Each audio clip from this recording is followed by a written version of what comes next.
Assalamualaikum warahmatullahi wabarakatuh. Sampurasun, salam sejahtera untuk semuanya. Selamat datang kembali di kelas otomotif. Apa kabar kalian hari ini? Sehat selalu ya guys. Kali ini kita bakalan membahas prosedur penyetruman aki di pembahasan pengenalan aki atau baterai kendaraan episode 4.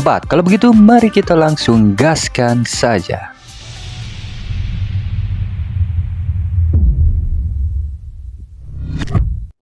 By the way, untuk kawan-kawan yang baru gabung di episode 4 ini, mungkin ada baiknya kalian simak terlebih dahulu bahasan sebelumnya. Takutnya ada misinformasi dari segi bahasa ataupun alur bahasannya. Tapi, itu tidak jadi masalah jika kawan sekalian sudah memahami langsung di episode ini. Baiklah, langsung saja kita uraikan pembahasan mengenai prosedur penyetruman aki yang baik.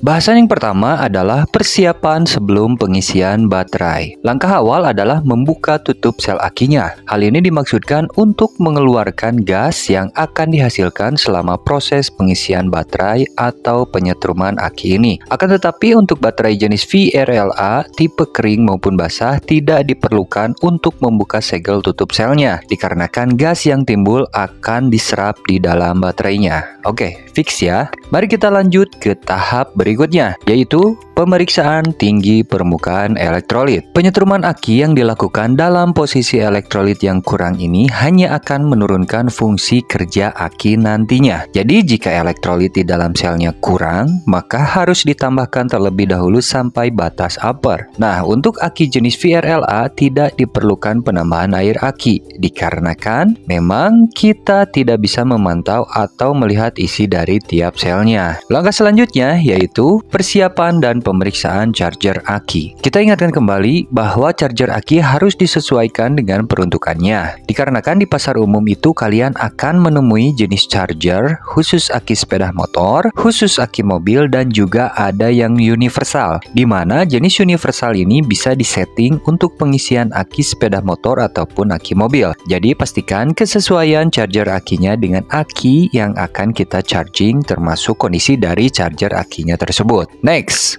kita lanjut saja lakukan pengisian atau charging akinya guys. Pastikan kabel charger tidak terbalik ya. Positif untuk positif baterai dan negatif untuk negatif baterai. Lantas bagaimana jika terbalik? Itu akan mengakibatkan kerusakan pada aki atau baterainya ataupun kerusakan pada chargernya. Jadi santai saja kawan dan hati-hati ya. Kemudian atur arus dan waktu untuk pengisian baterai. Kita ingatkan kembali nih seperti yang sudah dibahas di episode sebelumnya, di mana kita merekomendasikan untuk pengisian normal agar fungsi baterai tidak menurun dan tetap optimal. Tetapi memang jika dalam kondisi darurat ya nggak masalah sih dilakukan pengisian cepat atau fast charging, asalkan tetap sesuai aturan pengisiannya. Berikut adalah cara pengisian baterai yang sesuai aturan. Untuk baterai berventilasi, isi baterai 10% dari kapasitas baterai atau aki, yang satuannya ampere hour itu loh guys. Misalkan kapasitas aki kalian itu 10 ampere hour, berarti arus pengisiannya di sekitar 1 ampere.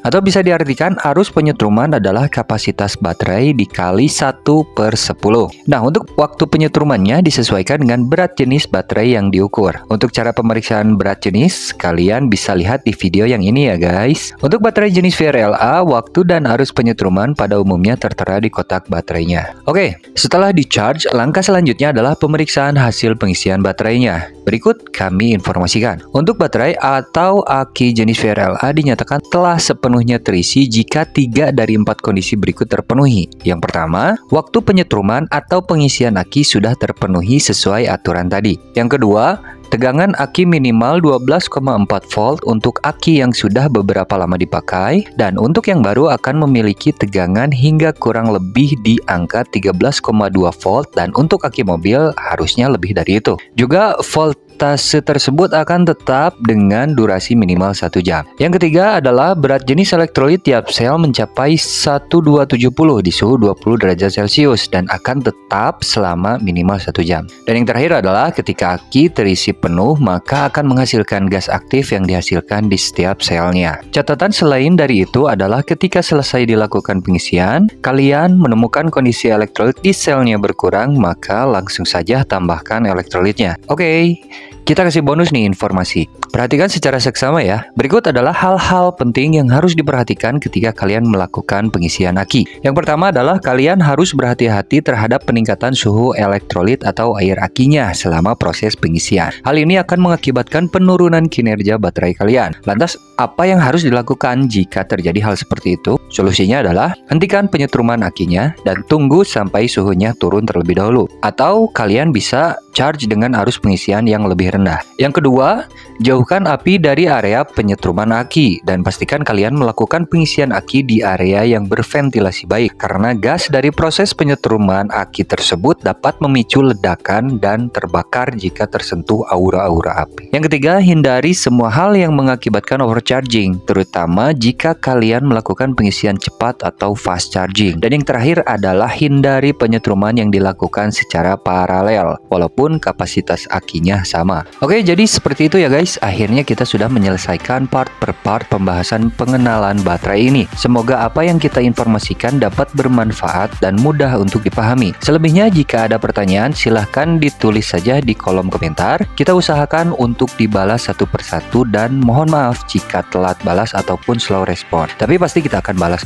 tenang saja. Jangan lupa juga untuk dukung channel kita ini dan bantu kita untuk mengedukasi perihal teknologi atau sains yang utamanya di teknologi otomotif. Jangan lupa juga untuk sharing-sharing infonya, boleh di-share di kolom komentarnya. Kita tunggu untuk penambahan informasi dan update informasi dari kawan-kawan semuanya yang kebetulan punya pemahaman yang mantap mengenai bahasan di tiap videonya. Sampai berjumpa di episode kelas otomotif selanjutnya. Sehat selalu dan salam satu aspal. Wassalamualaikum warahmatullahi wabarakatuh. Sampurasun, salam sejahtera.